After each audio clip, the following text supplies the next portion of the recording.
ഇന്ന് നമുക്ക് പച്ചക്കപ്പലണ്ടി അതായത് തോട് കപ്പലണ്ടി എങ്ങനെയാണ് വറുത്തെടുക്കുന്നതെന്ന് നോക്കാം. ഇത് നമ്മുടെ വീട്ടിൽ തന്നെ ഉണ്ടായ കപ്പലണ്ടിയാണ്. അപ്പോൾ ഞാൻ ഒരു കൃഷിയുടെ മുന്നത്തെ വീഡിയോയിൽ നമ്മുടെ നിലക്കടലൊക്കെ കൃഷിയൊക്കെ കാണിച്ചിട്ടുണ്ടായിരുന്നു. അപ്പോൾ ആ ഒരു വീഡിയോ കാണാത്തവരാണെങ്കിൽ ഒന്ന് കണ്ടു നോക്കുക. അപ്പോൾ ഇന്ന് നമുക്ക് കപ്പലണ്ടി എങ്ങനെ വറുത്തെടുക്കുന്നതെന്ന് നോക്കാം. ഞാനിന്ന് കപ്പലണ്ടി വറുത്തെടുക്കുന്നത് പൂഴി മണ്ണിലാണ്.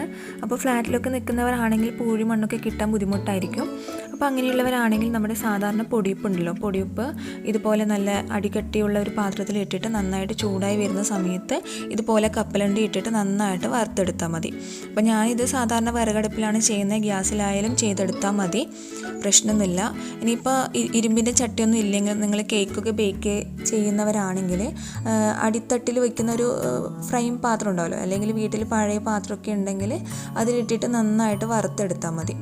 അപ്പോൾ ഇത് കളറ് ഒരു ചേഞ്ചായിട്ട് വരും. നന്നായിട്ട് പൂഴിയൊക്കെ ചൂടായിട്ട് വരുന്ന സമയത്ത് കടലയുടെ കളറൊക്കെ ഒരു മാറ്റം വരുന്നുണ്ടാവും. നിങ്ങൾക്ക് ഈ ഒരു വീഡിയോ കണ്ടാൽ തന്നെ മനസ്സിലാവും നമ്മൾ ആദ്യം ഇട്ടതുപോലെയല്ല ഇപ്പോൾ ഉള്ളത്. അപ്പോൾ ഇത് ഒരു ബ്രൗൺ കളറൊക്കെ വന്നിട്ടുണ്ട്. അപ്പോൾ ഞാൻ ഇത് മണ്ണിൽ നിന്നും കോരി മാറ്റാണ്. ഇത്രയേ ഉള്ളൂ. ഒരു അരമണിക്കൂർ പോലും വേണ്ട ഈ ഒരു സംഭവം റെഡിയാക്കി എടുക്കാൻ വേണ്ടിയിട്ട്. അപ്പോൾ സാധാരണ തോടില്ലാത്ത കപ്പലണ്ടി ആണെങ്കിലും കൂടി ഇതുപോലെ ചെയ്തെടുത്താൽ മതി. ഇതിവിടെ റെഡി ആയിട്ടുണ്ട്.